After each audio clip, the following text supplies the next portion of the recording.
What's up, guys? I hope you are having a great day. So, in this next installment of my quest to find the best bang for buck EDC blade for me, we're going to be checking out two knives. The first is going to be the Vulture from Ned Foss. I got this to be a direct upgrade and replacement for the Smith & Wesson Karambit that I've been carrying for about 6 months now, and I've carried this for a couple of weeks, and I have some good feedback on it, I think. The first thing to note here is that this is a much larger knife, coming in at 6 inches sheathed versus the 5 inches on the Smith & Wesson Karambit. Further, the sheaths of the two knives couldn't be more different, but we'll get into that here in a little bit. The Vulture came in this kind of goofy box with no packing at all. Just doesn't really matter. It's not like the knife's going to really get hurt in transit, but it just seems dodgy. These two things were attached to the sheath, so we'll talk about them here in a second. This was the only thing in the box, and I gotta say that's a bit disappointing. I was hoping for some cool sticker with graphic design Vulture or something like that.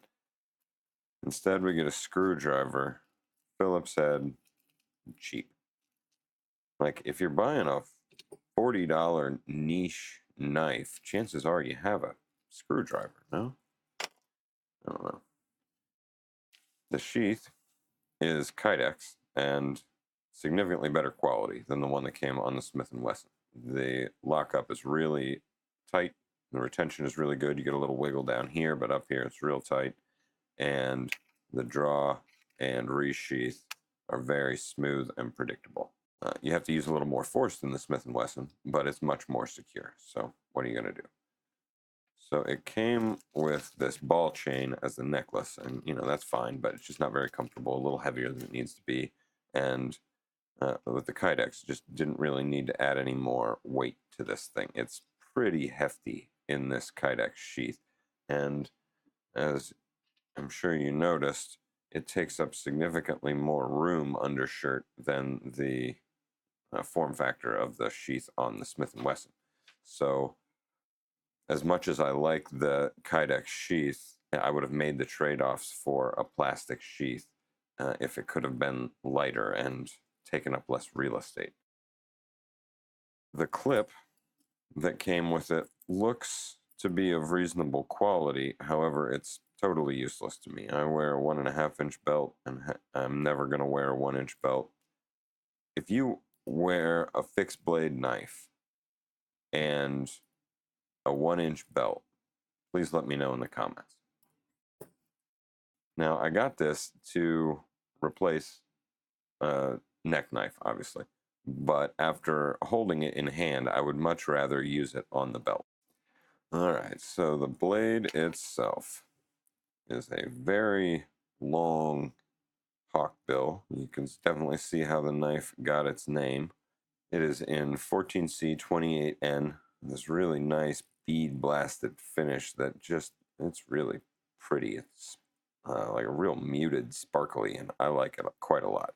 This is my first experience with 14C 28N, and I am not that impressed with it so far. I've used this to take the flaps off of 2 boxes, so all day that's 8 flaps. Now, admittedly, they were of robust cardboard.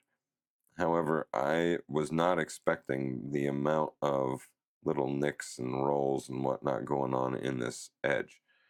If we compare that to the edge on the 8CR 13 MOV Karambit that I've been using for 6 months, and I mean, I've taken innumerable box flaps off with this knife, and I've never sharpened it. I don't know how to really sharpen a knife with that profile, so this is au natural, and I can't help but think that this might not be my favorite steel, but I also realized that being my first exposure to it, this might also just be Ned Foss's heat treatment or just something with this particular knife. So I'm not making any real hard and fast determinations yet. There is absolutely, I mean, there's like the most subtle hint of a sharpening choil there I don't know, man. I don't know. With this giant nub, I'm not sure how that's going to go, but we'll see. I mean, it does need to be done. I just wanted to show you all how much grief those boxes gave this thing before I did it. The scales are textured G10. I wouldn't call them grippy, but they're definitely not slick. These serrations here are the best bit. You can definitely lock into those. The frame is obviously the tang, so that's a stainless steel, and that's great. And this has a ring where the Smith & Wesson does not. I was expecting this to have a higher fidget factor than the Smith & Wesson. I don't know why I thought that. Looking at it, I shouldn't have thought that, but I did. And I was wrong. Spoiler alert. This thing is dangerous because the tang stands proud of the scales and is, I mean, it's a pretty thick blade. Like, it made short work of those box flaps. But you know, as far as something to balance something that tall, and I mean, it's weirdly balanced too. I guess I hit it right on the head that time, but I don't always. And um, it's just so tall that it's just dangerous. I think it's unpredictable, and I can do it at a different hand angle. Like here, I'm a little nervous about ringing my finger on camera, so I'm going to stop that. Suffice to say, the fidgetability of this thing is negligible. It's dangerous and unfun. The ergonomics are strange for me. I don't have that notch out here, nor is there even any jimping anywhere down on the business end of the blade. So you have a lot less control on the fine work. Further, without that notch, I mean, look at the sight line difference. You can see I'm just about at the same point on the blade there, and I'm blocking everything. So I didn't expect to I mean, it's not like I didn't notice that there wasn't a notch there. I just didn't realize how much I was going to miss it. In the foregrip position, it does do really well at, you know, straight cuts. Removing those box flaps was easy. I'm going to, like, with the thickness of this blade and this jimping right here, I can definitely get straight cuts all day long with this, and it works very well. Similarly, I imagine if you had some use for vertical, I don't know. This is a weird blade angle for anything other than fighting, and let's be honest, when's the last time you got in a knife fight? The fit and finish of the knife is fine. I don't really have any complaints there. The vibe of the Vulture is, I mean, I was originally leaning Milsim, but man, the more I look at this thing, the more I think Mall Ninja. I don't want to, but look at it. I don't know. The only thing that saves it is that it has a decent blade, and I'm not sure how much I like the steel, but man, I love that finish. So, you know, I guess it's whatever. I have no use for this knife. It will not ever replace the Smith & Wesson. It just doesn't do what I want it to do. Perhaps one day knife fighting will become a more commonplace thing, and on that day, the Vulture will shine. The next knife we're going to look at today is the Blur from Kershaw. Now, I picked this up because I wanted to check out an American knife. I know that some models are made in the US and some models aren't, and as far as affordable US models are concerned, this seemed to be the one. It's really popular in their lineup, and I found this as a factory second from Kershaw. You can see right there's a little ding in the finish, and that saved me more than half the price of this knife. This is the old version, so it has a DLC coating rather than a Cerakote. But otherwise, I think it's pretty much the same. Consequently, this came wrapped in some bubble wrap in a mailer, and that was it. It's a medium-sized knife at 4.5 inches on the frame. Another 3.5 on the blade, though it's more like 3.25 on the actual cutting portion of the blade. It is a thin knife, which I like, about a centimeter thin. That's cool.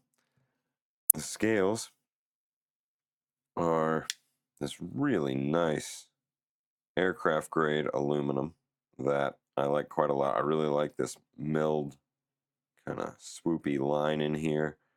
And then you have these Track Tech inserts that are really grippy. If you've never felt this, it feels maybe like a shingle on a roof or gas pedal on an old car. My only experience with aluminum scales is really slidey material. You know, there's no texture at all. So I prefer this to that. I would have even more liked to have seen this with just these milled lines, maybe a couple more of them coming across here. I don't know. Because I think that that would have been enough texture to give this some good grip.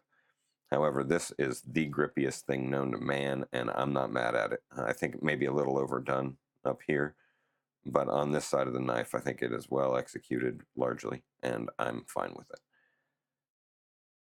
It is also all over the other side of the knife, and we'll talk about that more here shortly. The frame is recessed in there. I assume it's stainless steel. I don't think they would use anything lighter weight on a knife that is this clearly purpose built. And I feel like they would tell you all about it if it were something better than stainless steel. So that's what I'm going with. If you know different, please let me know in the comments. The clip is one of the worst things I've seen in the last several months. It looks like something that you should use to eat ice cream at a baseball game, maybe. Flip the world's tiniest hamburger. I don't know. It is the furthest thing from deep carry that you can imagine. It jabs you in the hand when you hold the knife. The clearance between it and the extremely rough grit sandpaper mounted directly below it is minimal at best, and it tapers to a sharp pinch there, right where the knife is putting most of its weight on your pocket. I don't know if the people who designed this knife have stock in Carhartt and Levi's or what, but this thing is the Pocket Destroyer 9000. It would be one thing if this thing were reversible. If you could move it over here, there would be some excuse for this ridiculous amount of tech track down here, but it isn't. And I just don't understand it. And if you can't give me a product that is not gonna hurt my other clothes, then just give it to me without a pocket clip. There has to have been a better way to do this. I just I hate it.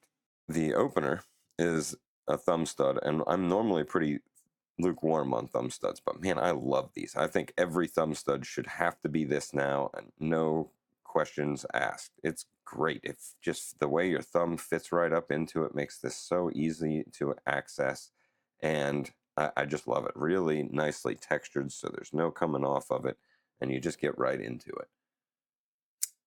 The blade is a recurved drop point with a really pregnant belly there, exacerbated by the recurve, and it's just not my favorite blade shape. I would prefer a straight line there. A kind of distant second would be serrated portion here. The blade is also 14C28N, and I have to assume that Kershaw's heat treat is going to be better. When I have the excuse to use this knife, I do expect it to be more durable than the Vulture. It's coated in DLC, like I said earlier, and I think that's really pretty. I like it. This is my first hollow grind knife, and man, do I like that. It's really thick at the top, as you can see. A super meaty blade, especially back here. And the hollow grind works really well to get you down to a really nice slicey edge. So I love that aspect of the blade. Plus, I just think that that gradient right there is beautiful. I love that. The DLC and the grind combined to make that really pretty, I think. On the other hand, we have this side of the blade, which, I mean, I bought this because I wanted an American knife, and I mean, that's a little much for me. The billboarding here is ridiculous. I kind of expect like a little shell symbol and maybe a GoDaddy down here. Like I don't, it's ridiculous. You can see the markings from the factory second there. And if that were the only markings on this blade, I think that would look pretty cool, actually. The action on the blur is, I mean, to my mind, it's non-existent. The assisted open just powers through everything that could be considered action, and I just hate it. I know that some people need that. Certainly, if you are wearing gloves all day or you have, mobility issues in your hand or whatever, this could be a lifesaver. But I have neither of those things, so I just would much prefer something that has a little more feel and finesse to the open. I feel like if you're going to do all the work in here, which I'm sure that Kershaw did, it would just be nice to be able to feel it. I just don't like it. So I'm going to mark it low, but obviously your mileage may vary. The lock is a frame lock, and it works just fine, but there's no enjoyment to be had there. The spring is so strong that it's not enjoyable. So consequently, the fidget factor is, I would call it nothing. And I think that that's pretty much what Kershaw was going for here. This is a purpose-built knife, and that purpose is not having fun. So this is your like Commander Worf. The ergonomics are largely fine. We got a little bit of jimping here, but none out on the blade. And given the amount of tech track and other texturing everywhere else, I just can't fathom why we didn't include a little bit down here. The fit and finish, this side of the knife, the fit and finish is 100 out of 100. Then you flip this thing over, and it is the worst knife known to man. Between this garbage here, you've got this whole NASCAR situation going on up here. It's just like the little ding right there, saving me 60% on this knife is laughable when you look at all the other garbage all over this side of it. The vibe on the knife is military plus, I would say. I like it. I think it's a cool looking knife, particularly, the good side. I would have loved to have seen it with just a few more of these milling lines here and not the Trek Tech. I think that would have been a very sexy knife, but all the other stuff would have ruined it for me still. This is not the knife for me. This is a knife for an outdoorsman or somebody who's hard using their knife. And that's just not me. I got this thing for $45, and I recognized that it was a steal at that price, despite the fact that I don't like it at all. So I'm going to throw this in my rifle bag.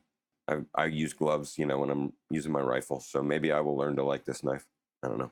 It will get used, and for all the dislike I have for it, it wants to be used. I can feel that Kershaw made this knife for a reason. It's just not the reason that I want to carry a pocket knife. So on that bombshell, I guess back to the studio. If you've enjoyed this, please give me a like. I would really appreciate that. If you have any feedback for me on the process here, or think that I have totally ridiculous views of these knives, please let me know in the comments. The whole point of this thing is dialogue, so I would love to hear from you. In the next installment, we will be checking out some viewer suggestions. We've got a chance for Kershaw to redeem itself with the Iridium, and we will also be looking at the Civivi CTOS. If you are interested in that, please hit the bell, and I'll have it out in the next 5 to 7 days, probably.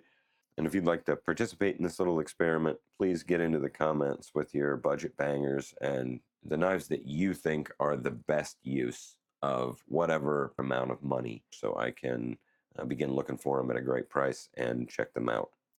Thank you very much for watching. I hope that you have a great rest of your day. Don't forget, we're all in this together, so be excellent to each other and be good to yourself as well.